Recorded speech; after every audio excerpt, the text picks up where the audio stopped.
자, 오늘은 교재를 97페이지 갑시다.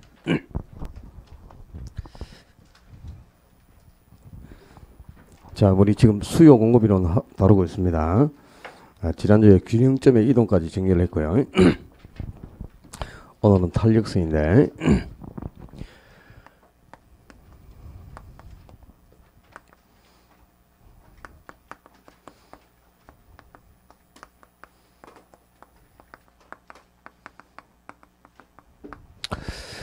자, 이 원래 탄력성은 조금 어려워요, 내용이. 탄력성은 어떤 물체에 자극을 주면은 그 물체가 반응을 하게 되는데 반응 정도가 얼마나 크게 나타나는가, 그걸 측정하는 지표가 탄력성입니다. 우리가 이제 배워야 할 거는 수요와 공급의 탄력성이죠. 탄력성도 수요의 탄력성이 있고 공급의 탄력성이 있어요. 근데 역시 수요 공급 이론은 수요를 정리하는 게 초점이다 그랬죠, 그지? 그러니까 수요의 탄력성이 중요하고요. 수요의 탄력성은 종류가 상당히 많은데 가격 탄력성도 있고 또 수요의 소득 탄력성, 수요의 교타 탄력성, 세 가지를 여러분이 정리하셔야 됩니다. 그 다음에 공급도 역시 탄력성이 있겠죠. 공급의 탄력성도 있지만 공급의 탄력성은 그다지 중요하지 않아요. 수요의 탄력성에서 90% 이상 그냥 출제가 된다 이렇게 보시고, 수요의 탄력성만 제대로 정리하면은 공급의 탄력성은 공부할 게 없어요. 수요를 그냥 공급으로 글자만 바꾸면 되니까. 그래서 수요의 탄력성을 정리한 게 초점이다 이렇게 보시면 되고, 수요의 탄력성은 종류가 상당히 많은데 통상적으로 우리가 수요의 탄력성이라고 할 때는 수요의 가격 탄력성을 줄여서 수요의 탄력성 이렇게 표현합니다. 수요의 가격 탄력성은 가격의 변화를 줄 때 수요량이 어느 정도 크게 변동하는가. 그러니까 가격이 변하면 당연히 수요량이 변하는데 이 수요량이 가격보다 많이 변하는지 적게 변하는지, 수요량의 변화 정도가 얼마나 크게 나타나는 것을 측정하는 거예요. 그러니까 이게 공식이 중요합니다. 분모가 가격의 변화율 분자의 수요량의 변화율. 이 분모 분자가 바뀌면 큰일 나겠죠.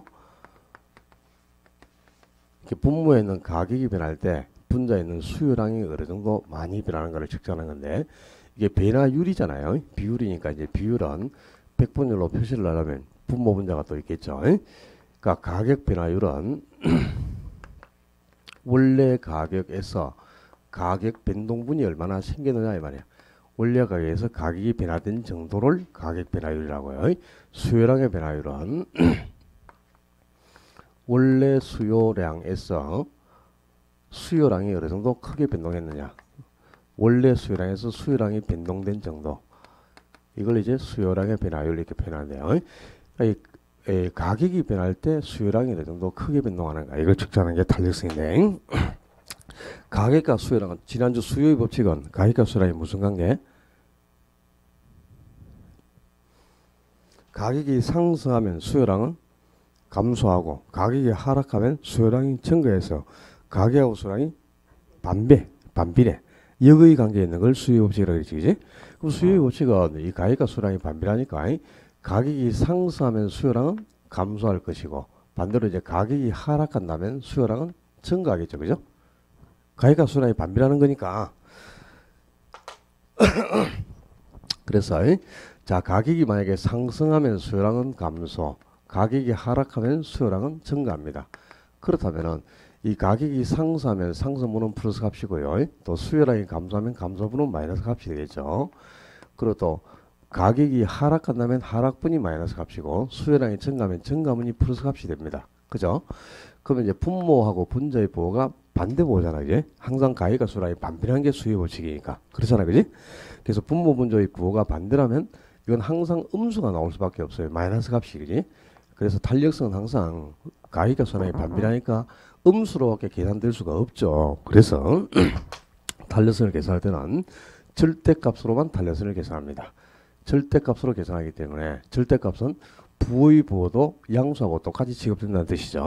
그래서 가격 탄력성은 음수가 나올 수가 없고요. 항상 양수로만 계산됩니다. 왜? 절대값으로만 계산하기 때문에. 그러니까 수요의 법칙 자체가 가격과 수요량이 반비례한 관계이기 때문에 원래 가격 탄력성을 계산하면 음수로밖에 나올 수가 없는 거예요. 항상, 그죠? 그렇기 때문에 음수로만 계산이 되면 수요량이 증가하는 게 표시가 될 수가 없어요. 그렇기 때문에 절대값으로만 탄력성을 구하기 때문에 항상 탄력성은 0보다 큰 양수만 있다. 음수는 나올 수가 없습니다. 가격 탄력성은. 자, 첫째, 수요의 가격 탄력성은 절대값으로만 계산한다. 그래서 항상 0보다 큰 양수만 있지 음수는 나올 수가 없다. 아셨어요? 두 번째, 이 탄력성을 읽는 요령을 알아야 된다. 자, 이걸 분자부터 읽으면 수요량의 변화율 나누기 가격 변화율이잖아요. 그지? 그러니까 이걸 수요의 탄력성이라 읽어보면 수요량의 변화율을 가격의 변화율로 나눈 값 이렇게 돼 있죠. 그죠? 분자를 분모로 나눈 값이 탄력성이잖아요. 그지? 조사를 잘 붙여라 봐라. 수요량의 변화율을 가격의 변화율로 나눈 값 이게 탄력성이에요. 분자를 분모로 나눈 값이잖아요. 그지? 근데 분자부터 읽을 때는 쉬워. 근데 분모부터 읽는다. 분모부터 읽으면 가격의 변화율 분의 수요량의 변화율이죠. 분수니까. 그지? 근데 분에 이렇게 읽는 게 아니고 분모를 읽을 때 분모에 대한이라는 용어를 붙인다. 그러면 탄력성은 가격의 변화율에 대한 수요량의 변화율 이렇게 되겠죠? 가격의 변화율에 대한 수요량의 변화율 그래야지. 수요량의 변화율에 대한 가격 변화율 그러면 분모 문자가 바뀐 거잖아. 그지? 자, 이 읽는 요령이 아주 중요해요. 지문으로 한 개 나온다. 탄력성은 수요량의 변화율을 가격의 변화율로 나눈 값 또는 가격의 변화율에 대한 수요량의 변화율. 대한을 분모에 붙인다, 분자에 붙인다. 분모에. 그러니까 가격의 변화율에 대한 수요량의 변화율. 기억을 하셔야 돼. 그리고 또 분자부터 읽을 때는 수요량의 변화율을 가격의 변화율로 나눈 값. 알겠죠? 읽는 요령 알았지? 그리고 탄력성은 항상 절대값으로만, 가격 탄력성은 절대값으로만 계산하기 때문에 양수만 있지 음수는 나올 수 없다. 그걸 기억하고요. 자, 이 수요의 탄력성이 가격이 변할 때 수요량이 얼마나 많이 변하는 걸 측정하고 있죠. 그럼 이거는 량의 변화를 측정하는 거지 성질의 변화를 측정하는 게 아니잖아요. 그죠? 량의 변화를 측정하는 지표를 정량적 지표, 정성적이 아니고 정량적 지표로 한다. 그래서 이 탄력성은 가격의 변화를 줄 때 수요량이 얼마나 많이 변한 걸 측정하니까 양적 변화를 측정하는 지표입니다. 그래서 정성적 지표가 아니고 정량적 지표에 해당한다. 여기까지 일단 탄력성의 기초 개념을 정리하고요. 자, 이 탄력성은 영문 2로 표기를 합니다. 그러니까 영문 2가 탄력성을 나타내는 부호예요. 이 탄력성은 뒷장 넘겨. 빨리 넘겨, 빨리 뒷페이지 넘기면 박스 속에 탄력성의 크기가 5가지가 명시되어 있죠. 그죠? 탄력성이 가장 클 때가 무한대일 때 이때를 완전 탄력적이라고 합니다. 완전 탄력. 그리고 탄력성이 가장 적을 때가 0일 때, 탄력성이 0이 될 때를 완전 비탄력, 그냥 비탄력이라 하시면 안 돼요. 완전 비탄력적이라고. 탄력성이 1이 되는 경우를 단위 탄력. 용어가 바뀌면 안 돼요.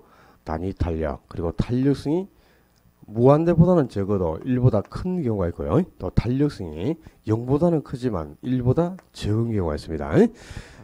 탄력성이 1보다 클 때를 탄력, 1보다 적을 때를 비탄력이란다. 자, 용어 기억하셔야 돼. 탄력성의 크기. 탄력성이 무한대가 될 때를 완전 탄력, 0이 될 때를 완전 비탄력, 1일 때를 단위 탄력, 1보다 큰 경우를 탄력, 1보다 적을 때를 비탄력이라고 하는데 탄력성이 무한대라는 말은 그죠? 이 가격의 변화를 줄 때 수요량이 무한대까지 변해버린다는 뜻이죠.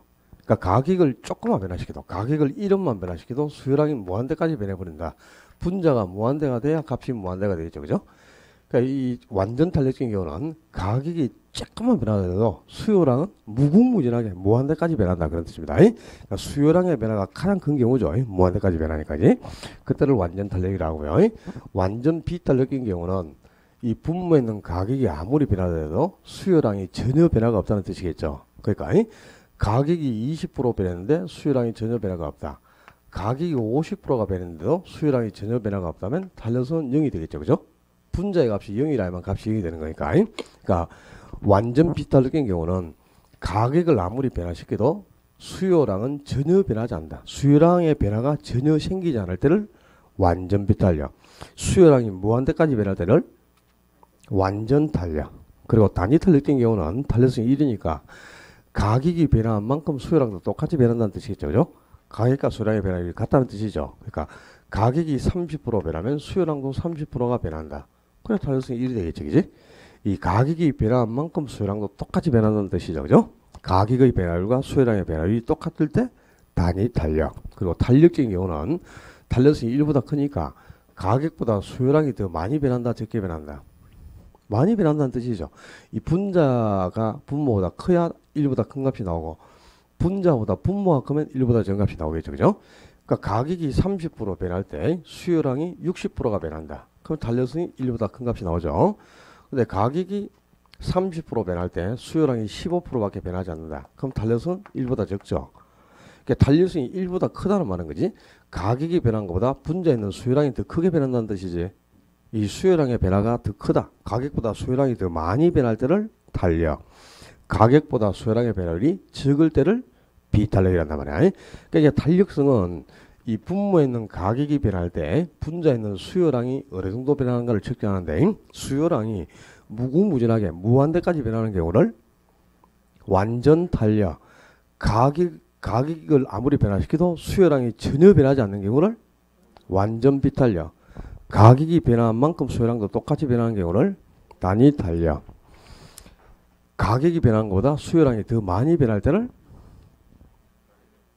탄력. 가격보다 수요량의 변화가 클 때를 탄력. 가격보다 수요량의 변화율이 적을 때를 비탄력. 됐죠? 그러니까 가격이 변하면 수요량이 변한다. 그지? 가격과 수요량은 반비례하니까 가격이 상승하면 수요량이 감소할 것이고 종종보다 가격이 하락한다면 수요량은 증가할 거 아니야. 그지? 근데 수요량이 가격보다 더 크게 상승하는지 증가하는지 감소하는지 그걸 측정하는데요. 자, 가격을 아무리 변화시켜도 수요량이 전혀 변하지 않는다. 그때가 완전 비탄력. 가격을 조금만 변화시켜도 가격을 이만큼만 얼마만큼? 눈금만큼만 가격을 조금만 변화시켜도 그죠? 수요량이 무궁무진하게 무한대까지 변할 때는 완전 탄력. 가격이 변한 만큼 수요량이 똑같이 변한다. 가격과 수요량의 변화율이 같을 때를 단위 탄력. 가격보다 수요량의 변화율이 클 때를 탄력. 가격보다 수요량의 변화율이 적을 때를 비탄력. 이 탄력성의 크기를 기억하셔야 돼요. 그 다음에 수요 곡선은 우하향하는 곡선이었어요. 그죠? 수요 곡선은 우하향 곡선인데 이 수요 곡선이 수평선일 때 이때가 탄력성이 무한대일 때입니다. 뭐라 그러죠? 완전 탄력. 그래서 완전 탄력적이면 완전 탄력일 때는 곡선이 무슨 형태? 수평선이 된다. 그런 뜻입니다. 곡선이 수평선일 때가 완전 탄력. 그리고 그러니까 이 세로축에 있는 가격이 조금만 변해도 수요량은 이렇게 계속 무한대까지 변해간다는 뜻이죠. 이 가로축이 수요량이잖아요. 그지? 수요량이 무궁무진하게 무한대까지 변한다. 그래서 수곡선이 수평선이 되는 겁니다. 그리고 수요곡선이 수직선일 때가 탄력성이 0일 때입니다. 0. 뭐다? 완전 비탄력. 응? 그래서 완전 비탄력적인 경우는 수요곡선이 어떻다? 수직선이 된다. 그 말입니다. 그 다음에 수요곡선이 정확하게 완전 탄력과 완전 비탄력의 정중앙에 이렇게 딱 45도로 위치할 때가 탄력성이 1일 때, 이때를 뭐라 그런다? 단위 탄력. 그러니까 단위 탄력적인 경우는 수요곡선이 정확하게 45도로 위치합니다. 근데 자, 잘 봐라. 이렇게도 직각 90도죠. 이렇게도 직각 90도죠. 그지? 그럼 직각을 기준으로 해서 양쪽으로 곡선이 똑같은 형태를 보이잖아. 그지? 이럴 때를 직각쌍곡선이라고 합니다. 수요곡선이 직각쌍곡선 형태로 이렇게 45도로 위치하고 있을 때가 뭐다? 단위 탄력. 그리고 수요곡선이 완전 탄력에 가깝게 완만하게 이렇게 위치하는 경우도 있고요. 수요곡선이 완전 비탄력에 가깝게 가파르게 위치할 수도 있어요. 자, 이 파란 곡선은 탄력성이 무한대하고 1 사이에 있잖아요. 그죠? 그러면 무한대보다는 적더라도 1보다는 크다는 뜻이죠. 탄력성이 1보다 크다. 이때가 뭐? 탄력. 그리고 노란 곡선은 탄력성이 0하고 1 사이에 있어. 그지? 0하고 1 사이에 있다. 그러면 탄력성이 0보다는 크더라도 1보다 적다. 그 말이죠. 그죠? 아, 탄력성이 1보다 적다. 이때가 비탄력. 그럼 비탄력일 때는 곡선이 아주 가파르면서 그죠? 기울기가 굉장히 크죠. 그런데 탄력일 때는 곡선이 굉장히 완만하면서 기울기가 아주 적습니다. 그렇죠? 기울기란 게 곡선의 경사도다. 응? 다시. 아, 정말. 지금 파란 곡선하고 노란 곡선을 비교해보자 말이야. 어? 탄력적일수록 곡선은 완만하고 비탄력일수록 곡선은 가파른 데가 되죠. 곡선이 가파르다는 말이 기울기가 크다는 뜻이고 곡선이 완만하다 그 말은 기울기가 작다 그런 뜻이란 말이야. 그지? 그럼 봐봐라. 탄력성이 클수록 탄력성이 크다 다른 말로 탄력적이라는 뜻이야. 그 다음에 탄력성이 적으면 비탄력적이다 그 말하고 같은 거지. 그지? 이렇게 탄력성이 커서 탄력적일수록 곡선의 기울기 수요 곡선의 기울기는 커진다 작아진다. 작아진다. 기울기가 작다는 말이 뭐다? 곡선이 완만하다 그런 뜻이고요. 탄력성이 적어서 비탄력성으로 곡선의 기울기는 커지게 되지. 기울기가 커진다 그지? 기울기가 크다는 말이 뭐야? 곡선이 가파르다 그런 뜻이네 그지? 오케이? 그래서 탄력성이 클수록 기울기는 작아지고 탄력성이 적을수록 기울기는 커진다. 그럼 수요의 탄력성과 수요곡선의 기울기는 서로 반비례하고 있잖아. 그지? 탄력성이 클수록 기울기가 적어져서 곡선이 완만하니까 이렇게 탄력성과 곡선의 기울기는 반비례 관계를 가진다. 그 말입니다. 여기까지 탄력성의 크기와 특성을 일단 기억합니다. 그리고 역시 그 도표에 오시면은 이제 수요의 탄력성 크기에 따라서 기업이 어떤 가격 전략을 실시할 때 총 수입을 증가시킬 수 있는가 도표에 명시가 되다. 그지? 탄력질 때는 탄력성이 1보다 커서 탄력지면 가격을 인하해야 총 수입이 증가한다 그랬고요. 수요의 탄력성이 1보다 적어서 비탄력이면 가격을 인상해야 총 수입이 증가한다. 수요의 탄력성이 1이라서 수요가 단위 탄력일 때는 가격을 인상하든 인하든 즉 가격이 아무리 변화해도 총 수입은 불변이다. 그 도표에 명시가 되는데 좀 어렵죠. 이 도표에 여러 가지가 한꺼번에 명시가 되어 있어서 상당히 어려워요. 풀어준다 내가.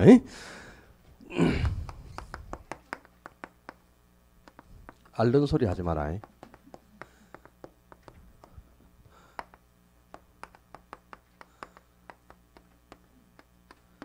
수요의 탄력성과 총수입 관계.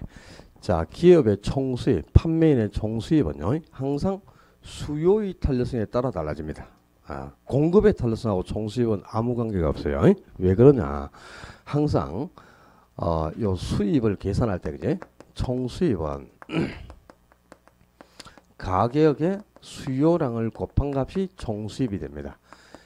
가격의 공급량을 곱해서 만약에 수입이 결정되면 총수입은 공급의 탄력성 크기에 따라 달라지는데요. 이 가격의 수요량을 곱한 것이 수입으로 계산된단 말이야. 근데 가격이 변할 때 수요량이 얼마나 크게 변하는가를 측정하는 게 수요의 탄력성이잖아. 그지?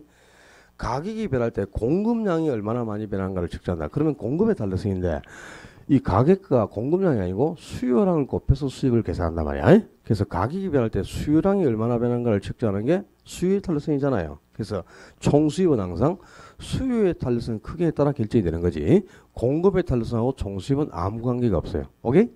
이 가격의 수요량을 곱한 값이 총수입인데요.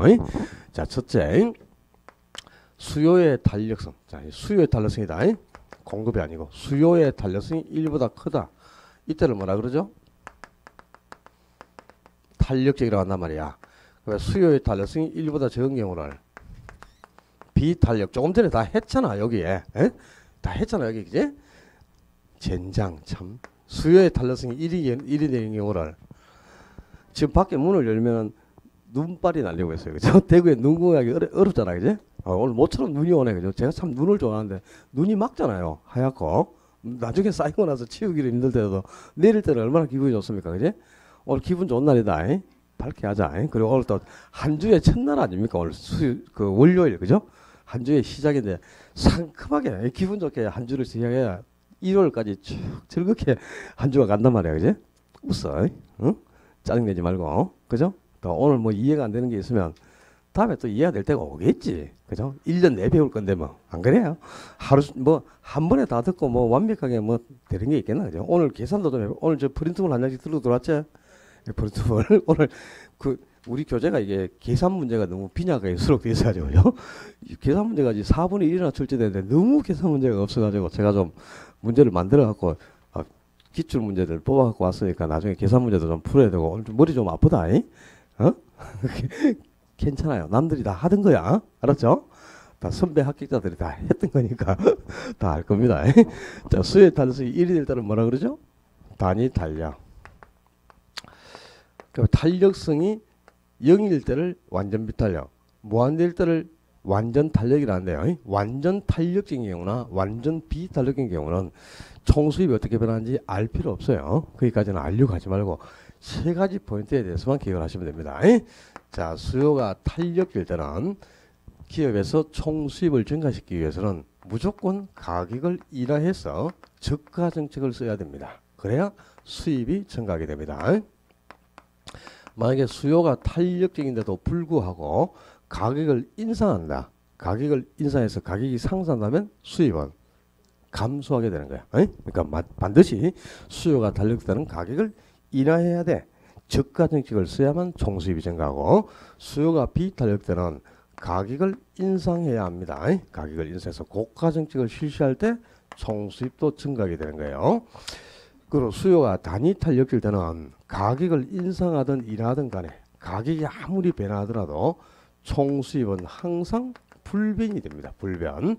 자, 이건 그냥 기계적으로 여러분들이 세 가지 포인트를 외우고 있지 않으면 해법을 찾을 수가 없어요. 답을 그냥 그대로 외우셔야 됩니다.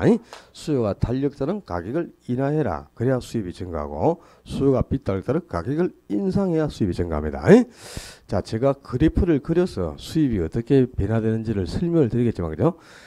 우리 수요 공급위에서는 여러분은 시험장에 가서 그래프를 그리는 순간 내년에 다시 만난다 그랬죠, 그제? 1분 안에 문제를 풀 수가 없어. 그러니까 여러분은 절대 그래프를 가지고 그래프를 그려가면서 문제를 풀려고 해서는 그냥 1분 안에 한 문제를 풀 수가 없기 때문에요. 결론만 외우시면 되는 거야. 그지? 그래프가 시험에 나오는 건 아니니까. 아셨어요? 저는 이제 설명을 드리기 위해서 그래프를 그려드리지만 따라 그리지 말아라 이 말이다. 알았죠? 책에 낙서하지 말고 그냥 칠판에 주목. 오케이? 자,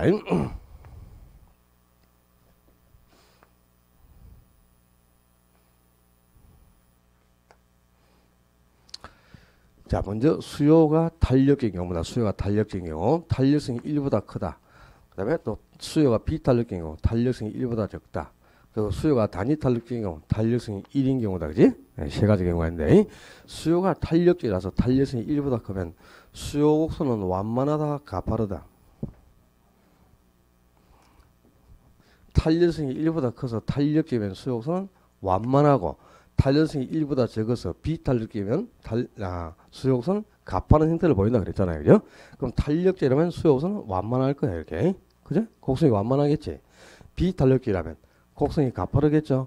이게 완만하고 가파르다. 그건 알겠나? 그래요. 좋아. 그럼 좋아. 자, 어떤 물건의 가격이 한 10,000원 정도였다고 가정해보자. 그랬을 때 수요량은 가격과 수요량이 여기서 딱 만나고 있으니까 수요량이 요 지점에 있었죠. 그지? 그러면 10,000원일 때는 총수입이 이 가격과 수요량을 곱한 게 총수입이니까 요 빗금진 요 네모가 10,000원일 때의 총수입이 된다. 그런 뜻입니다. 가격하고 수요량을 곱한 값, 그게 수입이니까. 그런데 가격을 한 요 정도 수준으로 6,000원 정도 수준으로 한번 인하를 해보자 말이야. 가격을. 그러니까 가격하고 수요량이 요 지점에서 만나고 있죠.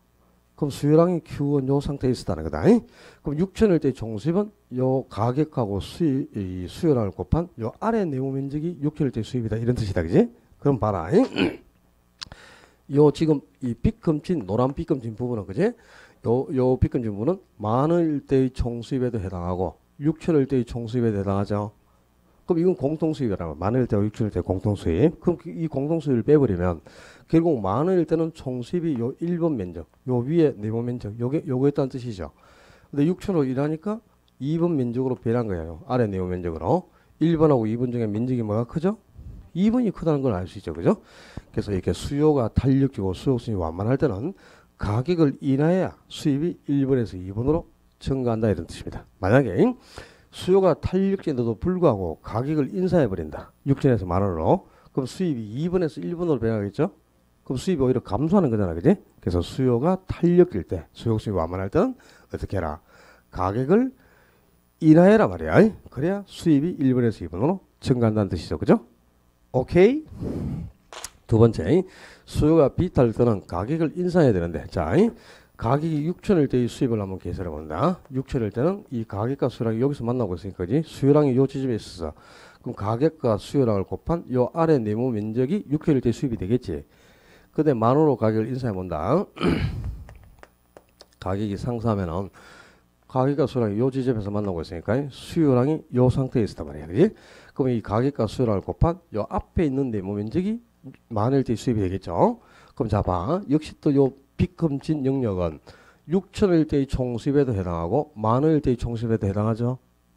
그지? 그럼 이건 공통수입이니까 이걸 빼버린단 말이야. 그러면 결국 6천일 때의 총수입은 1번 면적인데 만원일 때의 총수입은 2번 면적이라는 뜻입니다. 어느 게 커요? 2번이 크죠. 그래서 수요가 이렇게 비탄력적으로 수요수입이 가파를 때는 가격을 인상해야만 수입이 1번에서 2번으로 증가하는 걸 알 수 있다. 그지? 이게 수요가 비탄력적인데 가격을 인하해. 그러면 수입이 2번에서 1번으로 변하겠죠? 그럼 수입은 감소한다 이 말이야. 그지? 그래서 수요가 비탄력 때는 가격을 인상해야 돼. 그래야 수입이 1번에서 2번으로 증가하게 됩니다. 그 다음에 수요가 단위 탄력적이다. 단위 탄력적인 경우는 수요 곡선이 어떤 모양? 수요 곡선이 어떤 모양?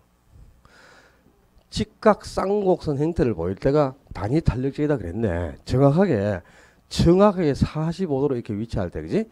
이렇게도 직각, 이렇게도 직각인데, 직각을 기준으로 곡선이 똑같은 양쪽으로 동일한 모양을 보이잖아요. 그래서 이때를 직각 쌍곡선 이렇게 표현했잖아요. 그지? 그러니까 정확하게 수곡선이 45도로 위치할 때가 단위 탄력이라고. 그리지 말라니까, 성주 언니야. 볼펜 약따라 좀 하지마, 그거 뭐하라. 시험에 가서 이 그래프 못 그린다니까. 집에 가서 연수삼수 한번 그려봐요. 이 제대로 이게 곡선이 완만하고 가파른 형태가 표시가 돼야 수입도 이렇게 해야지. 여러 개 큰지가 비교가 되는데 여러분이 한번 그려보면 제대로 안 그려집니다. 저는 20년 이상을 해왔으니까 제대로 그리지 말아요. 그죠? 이거는 또 수요가 단위 탈 때는 조금만 그래프가 이상하게 그려져도 안 나와. 수입이 제대로 표시가 안 돼. 이 정확하게 45도여야 돼. 그래야 이제 수입이 정확히 표시된다니까. 아이고 손 떨려라.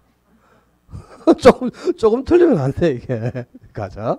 만원일 때의 수입과 6천일 때의 수입을 한번 비교해봐요. 만원일 때는 요 앞에 면적, 그죠? 가격과 수요량을 곱한 요 네모 면적이 되겠지? 6천일 때의 수입은 요 뒤에 네모 면적, 요거, 예? 그럼 이거 만원과 6천일 때의 공통 수입이죠. 그럼 자, 만원일 때는 수입이 1번 면적, 6천일 때의 수입이 2번 면적. 1번하고 2번의 면적이 똑같다, 이 말입니다. 그지? 그래서 수요가 이렇게 단위 탄력적이고 수요선이 정확하게 45도일 때는 가격을 인하해도 1번에서 2번으로, 가격을 인상해도 2번에서 1번으로 변하는데 1번하고 2번의 면적이 똑같다면 수입은 불변이다 이 말이죠. 그지? 수입의 변동이 안 생기죠. 그래서 수요가 단위 탄력일 때 그때는 가격을 인상하든 인하하든 수입은 항상 불변이 된다는 건데요. 그래프를 그려보면 답이 보입니다. 근데 이 그래프 그려가지고 여러분이 답을 찾는다는 것 자체가 1분 안에 한 문제를 해결할 능력이 안 생긴다는 뜻이거든. 그러니까 무조건 수요 공급이로 해서는 그래프를 그리면 일단 안 돼요. 그냥 그래프를 그리는 순간 내년에 만나요. 그래프 없이 답을 찾아야 된단 말이야. 그러니까 결론을 외워버리면 되는 거잖아. 그죠? 뭐 어려운 게 없어. 중요해요. 자, 수요가 탄력될 때, 탄력성이 1보다 커서 수요가 탄력될 때는 가격을 인하해야만 수입이 증가하지. 만약에 수요가 탄력진데도 불구하고 가격을 인상한다면 수입은 오히려 감소합니다. 그래서 반대가 되면 안 돼. 탄력되는 가격을 인하해라. 그래야 수입이 증가. 수요가 비탄력이다. 가파르잖아, 수요 곡선이. 그죠? 그럼 가격을 인상해야 수입도 1번에서 2번으로 변했죠? 수요가 비탄력일 때는 가격을 인상해라. 고가 정책을 실시할 때만 총수입이 증가합니다. 수요가 비탄력인데도 불구하고 가격을 인하한다면 오히려 수입은 감소하게 되는 거야. 그래서 비탄력 때는 무조건 가격을 인상, 탄력 때는 가격을 인하해야 돼요. 그리고 수요가 단위 탄력될 때는 가격을 아무리 변화시켜도 가격을 인상하든 인하하든 간에 수입은 항상 불변이 된다. 이건 그냥 세 가지 포인트를 기계적으로 딱 외우고 계셔야 돼요. 그래야 문제를 풀 수 있어요. 자, 탄력성과 수익과의 관계였고, 오른쪽 페이지 큰 4번 박스 속에 보면은 수요의 탄력성을 결정하는 요인, 뭐 수요의 탄력성에 영향을 미치는 요인에서 뭐 1번부터 해서 여러 가지가 나와 있지. 부동산 수요의 탄력성에 영향을 미치는 요인 돼 있죠. 그죠? 그 4번에 있는 내용이 뭐냐? 큰 4번, 거기 4번에 있는 내용이 수요를 탄력적으로 변화시켜주는 요인 이런 뜻입니다. 수요를 탄력적으로 변화시켜주는 요인이라는 뜻인데요. 어떻게 하면 이제 수요가 탄력적으로 변하냐 그 말인데, 수요가 탄력적이란 말은 가격이 변할 때 수요량의 변화가 크게 생긴다 적게 생긴다. 가격보다 수요량의 변화가 크다 작다. 큰일 났네 이거. 탄력적이면 분모에 있는 가격이 변한 것보다 분자에 있는 수요량이 더 크게 변해야 탄력성이 1보다 큰 값이 나와서 탄력이 되는 것 아닙니까? 가격보다 수요량의 변화가 크면 탄력, 비탄력적이면 가격보다 수요량의 변화가 적다 이 말이야. 분모에 있는 가격보다 분자에 있는 수요량이 더 많이 변해야 1보다 큰 값이 나오고, 그래야 탄력이 되는 거지. 만약에 분모에 있는 가격보다 수요량, 분자에 있는 수요량이 더 적으면, 분자가 더 적으면 탄력성은 0.5밖에 안 되니까 1보다 적은 값이 나오잖아요. 그죠? 그럼 비탄력이란 말이야. 그래 탄력이라는 게 뭐냐고, 수요량이 가격보다 더 많이 변한다 이런 뜻이라. 가격이 상승하면 수요량은 감소하겠죠. 근데 가격이 10% 상승했는데 수요량이 감소한단 말이야. 그지? 감소하는데 가격은 10%가 상승했는데 수요량은 20% 감소해. 그럼 탄력성이 얼마? 잘 들어라. 아유 젠장. 가격이 변할 때 수요량이 얼마나 변하는가를 측정하는 건 아닙니까? 그지? 가격이 변화할 때 수요량이 얼마나 변하는가를 측정하는 게 수요의 탄력성이지. 근데 가격하고 수요량은 반비례한다 그랬죠. 그럼 자, 가격이 30% 하락했어. 그랬더니 수요량이 60% 증가했어요. 값이 얼마야? 2. 1보다 크죠? 탄력, 비탄력. 탄력. 가격이 20% 상승하자 수요량이 40% 감소했습니다. 탄력, 비탄력. 가격이 20% 상승하자 수요량이 40% 감소했다. 감소. 탄력, 비탄력. 여기서 비탄력 그러면 안 된다고. 탄력이라니까. 탄력. 가격이 20% 상승할 때 수요량이 40% 감소했죠. 그럼 가격 상승분은 플러스가, 수요량이 감소하면 감소로 마이너스 값이니까 이걸 계산하면 원래 마이너스 2가 나와야 돼. 20분에 마이너스 40이니까 마이너스 2가 나와야 되는데, 가격 탄력성은 절대값으로만 계산한다 그랬잖아요. 절대값으로 계산하면 이게 부의 부호가 무시되니까 마이너스도 양수하고 똑같이 취급된다니까. 코로 탄력성이 그냥 2가 나오는 거야. 그럼 탄력, 비탄력. 탄력 1보다 크니까. 여러분이 착각하시면 안 되는 게, 자, 탄력이라는 말은 가격이 변할 때 수요량이 가격보다 더 많이 증가할 때만 탄력인 줄 아는데요. 가격이 변한 것보다 수요량이 더 많이 감소해도 탄력이라니까. 꼭 수요량이 크게 증가할 때만 탄력이 되는 게 아니고, 가격보다 수요량이 더 많이 감소해도 탄력이라. 왜? 수요량이 가격보다 더 많이 변했잖아요. 그죠? 무슨 말인지 지금 못 알아듣나? 가격이 30% 하락하자 수요량이 60% 증가했죠. 그럼 가격보다 수요량이 더 크게 증가했지. 요때만 탄력이 되는 게 아니고, 가격이 상승해도 수요량이 감소하는데 수요량이 지금 가격보다 더 많이 감소했잖아. 이때도 탄력이라니까. 수요량이 많이 증가할 때만 탄력이 아니고 수요량이 가격보다 많이 감소해도 탄력이라고. 왜? 탄력성은 가격이 변할 때 수요량이 어느 정도 크게 변하는 걸 측정하는 건데요. 수요량이 크게 증가할 수도 있고 크게 감소할 수도 있는 거지. 그럼 수요량이 가격보다 더 많이 변하면 탄력이다 이 말이야. 수요량이 가격보다 적게 변하면 비탄력이고. 무슨 뜻인지 알겠어요? 꼭 수요량이 많이 증가해만 탄력이 되는 게 아니고, 가격보다 수요량이 많이 감소해도 탄력이라는 겁니다. 왜? 수요의 탄력성은 절대값으로만 계산한다 그랬잖아요. 그죠? 그러니까 수요량의 변화가 이 분모에 있는 가격보다 분자에 있는 수요량이 가격보다 더 많이 변하잖아 지금. 그죠? 그럼 그냥 탄력이라고. 알았어요? 이 개념을 잊어버리면 안 돼. 수요량의 변화가 크면 탄력인데, 어떤 요건이, 자, 이 수요를 탄력으로 변화시켜준다 그 말은 수요량의 변화가 크다 그 말이야. 수요량의 변화가 크게 생길 때를 탄력, 가격이 변할 때 수요량의 변화가 적으면 비탄력 이 말 아닙니까? 이제 수요량의 변화가, 수요량이 크게 증가하거나 수요량이 크게 감소하면 그냥 탄력인 거예요. 그죠? 오케이? 그럼 어떤 요건이 변하면 수요량의 변화도 커서 수요가 탄력이 되느냐? 상당히 많아.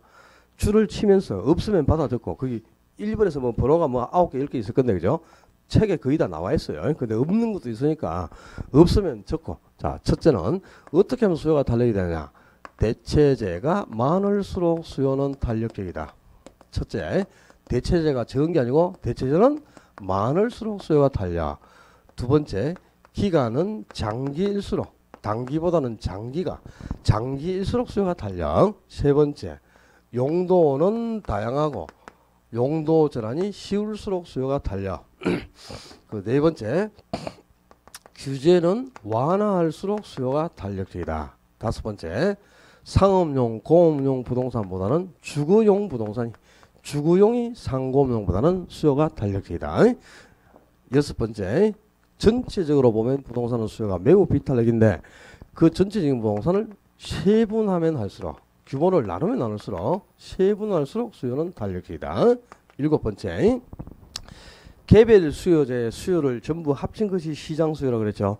지난주 우리 수요 공부에서 수요에 분류해서 개별 수요, 시장 수요 하는 걸 배웠지. 개별 수요는 소비자 한 사람 한 사람 수요를 개별 수요. 그 한 사람 한 사람 개별 수요제의 수요량을 전부 합친 게 시장 수요라고 그랬지. 그럼 시장 수요가 개별 수요보다는 수요량이 더 많아지겠죠. 수요량이 더 커지면은 수요량의 변화가 크다는 뜻이니까 탄력이란 말이야. 그래서 개별 수요보다는 시장 수요. 시장 수요가 더 탄력이다. 이거는 없을 거야. 아마 이런 거는 책에 적어 넣어야 되겠죠. 그죠? 여덟 번째는 소득 수준이 높을수록 수요가 탄력적이다. 소득 수준이 높을수록, 다른 말로 바꾸면 저소득층보다는 고소득층이 수요가 더 탄력이다. 그 말입니다. 네. 아홉 번째,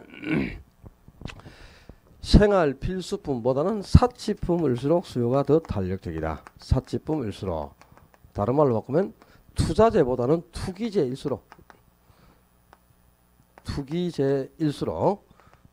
수요가 더 탄력적이다. 열 번째, 신제품일수록, 중고제품보다는 신제품일수록 수요가 더 탄력적이다. 그럼 중고주택하고 신규주택 중에는 뭐가? 신규주택이 수요가 더 탄력적이다. 그런 뜻이네요. 그죠? 일단 적어놓고 설명 듣습니다. 자, 수요를 탄력적으로 배달시키는 경우는 상당히 이렇게 많아요.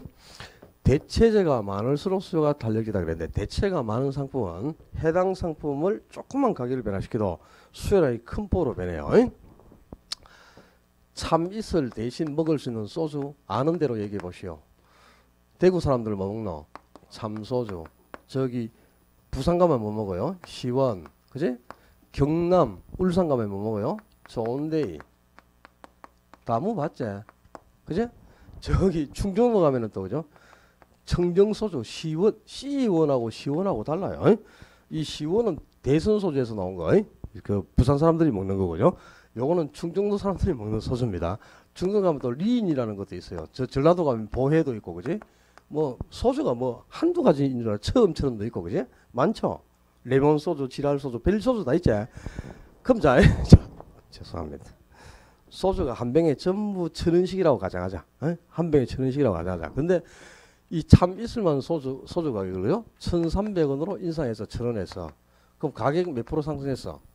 가격 30% 상승했죠.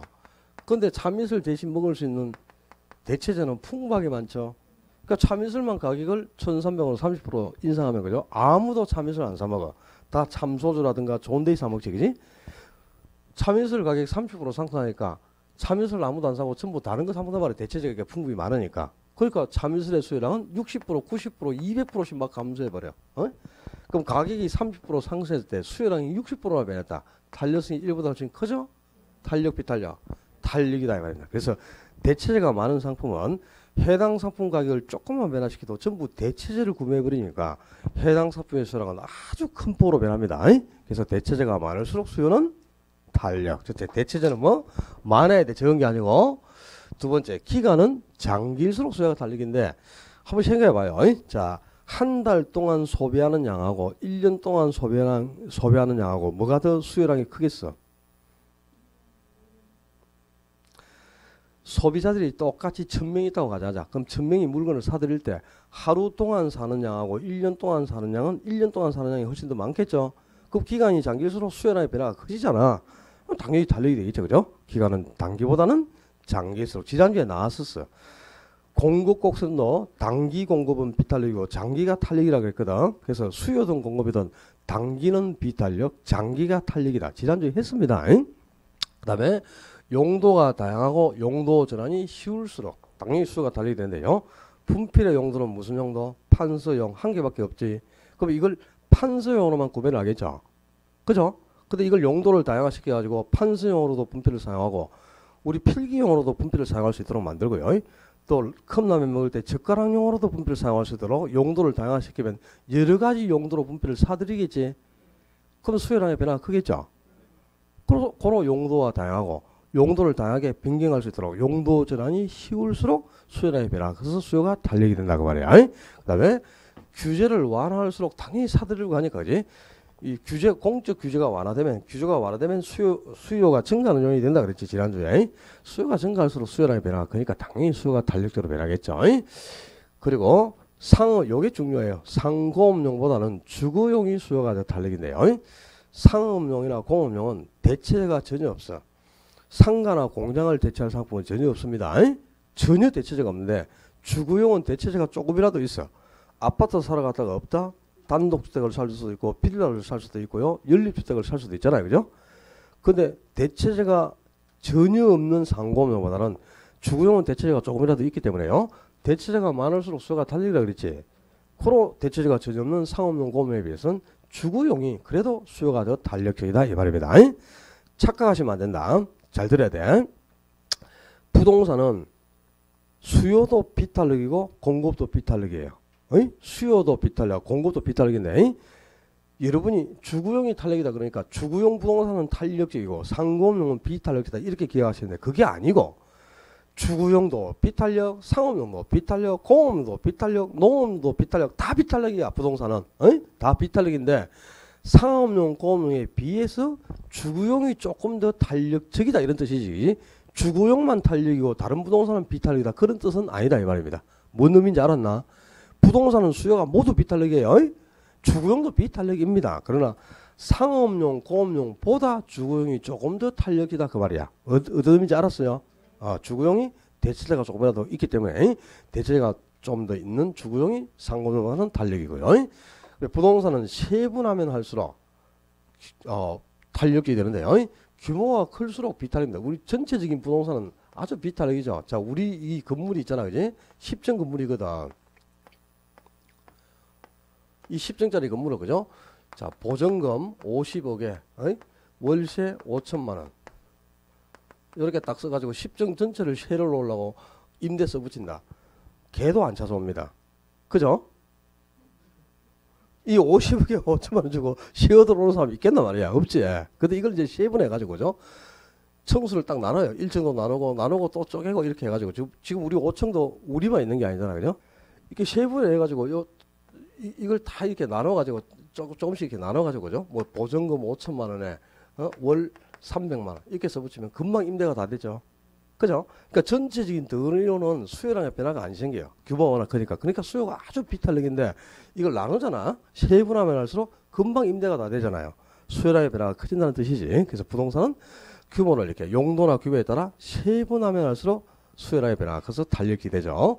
이건 지난주에 했고요. 개별 수요자의 수요량을 전부 합친 게 시장 수요니까 시장 수요가 개별 수요보다는 수요량의 변화가 크죠. 그래서 수요가 탄력이 되고요. 소득 수준이 높을수록, 즉 저소득층보다는 고소득층이 수요가 더 탄력적인데 저소득층은 구입 능력이 없잖아, 그죠? 그 가격을 변화시켜도 사들일 수가 없어. 수요량의 변화가 안 생긴단 말이야. 근데 고소득층은 구입 능력을 확보하고 있잖아요. 그러니까 가격을 조금만 인하해주면 큰 포로 수요량이 증가하겠죠. 수요량의 변화, 그래서 수요가 당연히 탄력이 됩니다.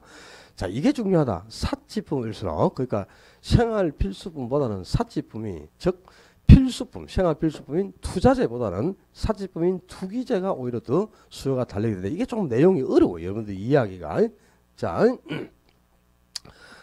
두루마리 휴지가 있어요. 두루마리 휴지가 한 개에 1,000원이었어. 1,000원 하다가 1,500원으로 가격을 인상했어요.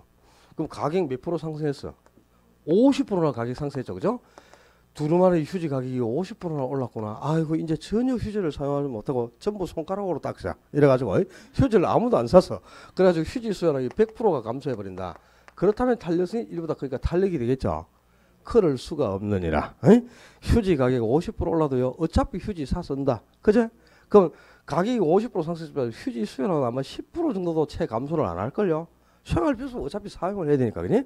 그러면 50% 가격에 비했을 때 수요량이 10%면 탄력성은 0.2밖에 안 돼요. 5분의 1이니까. 그지? 1보다 훨씬 적죠. 그래서 이 생활 필수품은 아무리 가격을 변화시켜도 어차피 사용을 해야 되니까 수요량의 변화가 크게 안 생긴단 말이야. 수요량의 변화가 적어서 매우 수요가 비탄력입니다. 수요량의 변화가 적기 때문에. 근데 다이아몬드 가격을 30%만 그죠? 인상해봐라. 가격 30% 인상하면 그죠? 아무도 다이아몬드 못 사요. 수요량은 100%, 200%, 300%씩 감소해버립니다. 전혀 살 수가 없으니까. 가격이 굉장히 비싸니까. 수요량이 종전보다 뭐 60%만 감소한다 하더라도 탄력성이 일보다 훨씬 크니까 탄력이 되잖아. 그지? 이렇게 생활 필수품보다는 사치품이 훨씬 수요량의 변화가 커요. 그러니까 이걸 또 다른 말로 바꾼다. 사치품일수록 또는 투기재일수록 또 다른 말로 바꾼다. 저가품보다는 고가품일수록 수요가 탄력적이다. 똑같은 말이야. 에? 그지? 고가품일수록. 그 두루마리 휴즈보다는 다이아몬드가 훨씬 더 고가죠. 그럼 다이아몬드 뭐 맨날 사가지고 뭐 화장실에 박아놓고 맘대로 해라 그러면 진짜 진짜 저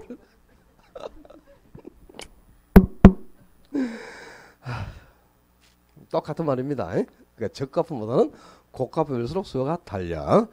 부동산은 또 이제 신제품, 중고보다는 신상품일수록 수요가 탄력. 즉 중고주택보다는 신규주택이 훨씬 더 수요가 탄력적인데 왜 그러냐? 자, 30년 지난 중고주택하고 올해 신축한 신규주택 똑같은 아파트를 가격을 20% 인하해주면 30년 지난 아파트 살 거예요? 신규 아파트 살 거야? 그럼 30년 지난 거 사라. 가서 알았다. 그러니까 신제품 가격을 똑같이 인하한다면 중고보다는 신상품을 살 거 아닙니까? 이제 신상품에 대한 수요량이 훨씬 더 크게 변하겠죠. 그래서 신상품일수록 수요가 탄력인데요. 이 수요를 탄력적으로 변화시킨 요인들은 다 중요하다. 다 중요하니까 전부 다 기억해야 된다. 입에서 주르륵 나올 정도로 대체재는 많을수록, 기간은 장길수록, 용도는 다할수록, 규제는 완화할수록, 상공보다는 주거용 부동산일수록, 그리고 생활필수보다는 사치품일수록, 저소득층보다는 고소득층일수록, 그다음에 오래된 중고제품보다는 신제품일수록, 즉 중고주택보다는 신규주택일수록, 전부 다 기억해야 돼. 전체적으로는 부동산은 수요가 비탄력이다. 부동산은 수요도 비탄력이고 공급도 비탄력이에요. 수요가 왜 비탄력적일까요? 부동산은 수요도 비탄력이고 공급도 비탄력인데, 자, 공급이 비탄력적인 이유는 생산 기간이 장기간 소요되기 때문에요. 즉각 공급을 할 수 없기 때문에 그래요. 그래서 공급이 비탄력이다. 공급량의 변화가 적거든. 그래서 공급이 비탄력인데, 부동산은 수요도 비탄력이거든. 왜 수요가 비탄력적일까요? 좋은 의견이죠. 가만히 있어, 오키씨. 수요가 비탄력적인 이유는 대체재가 적기 때문입니다. 대체재가. 자, 부동산은 주거용은 아까 아파트 대신에 살 수 있는 게 단독도 있고 연립도 있고 빌라도 있고 조금 있죠. 그러나 상업용 전혀 대체재가 없어요. 공업용, 공장도 전혀 대체재가 없습니다. 공장 사러 갔는데 공장이 없잖아요. 대신 살 상품이 없잖아. 그지? 전혀 없어. 토지 전혀 없습니다. 그러니까 부동산 전체를 놓고 보면 주거용은 조금 대체가 있는 편이고 나머지 부동산은 전혀 대체가 없기 때문에 부동산 전체 시장을 놓고 보면 대체재가 거의 없는 편이죠. 대체재가 많을수록 수요가 달리라 그랬잖아요. 그죠? 근데 부동산은 대체재가 거의 없다 이 말이야. 그래서 수요가 비탄력이에요. 자, 부동산 수요의 탄력성에 영향을 주는 요인은 그죠? 대체재, 기간, 소득, 공포성의 규제, 용도 여러 가지가 있어요. 여기 그지? 근데 이 중에서도 부동산 수요의 탄력성에 가장 큰 영향을 주는 요인이 뭐냐 그러면 대체재의 유무이다 그래야 돼. 대체재. 대체재만 개발될 수 있다면 부동산도 수요가 매우 탄력적으로 변화될 수 있어요. 근데 부동산은 전혀 대체재를 개발해낼 수가 없다 이 말이야. 그래서 대체재가 적기 때문에 수요가 비탄력이다. 자, 다음에 또 3월 달에 가서 부동산은 수요도 비탄력, 공급도 비탄력입니다. 왜 수요가 비탄력입니까? 그러면 비싸서 그래요. 이런 소리라. 자, 비싸면 탄력 비탄력. 좀 전에 저가품보다는 고가품일수록 수요가 탄력이라고 그랬잖아. 비싸면 탄력적인 거야. 비탄력이 아니고. 그러니까 비싸기 때문에 비탄력. 그러면 교도소 잡혀가요. 알았어? 공부 안 했다고. 그러니까 부동산은 수요가 비탄력인데 왜 비탄력이냐?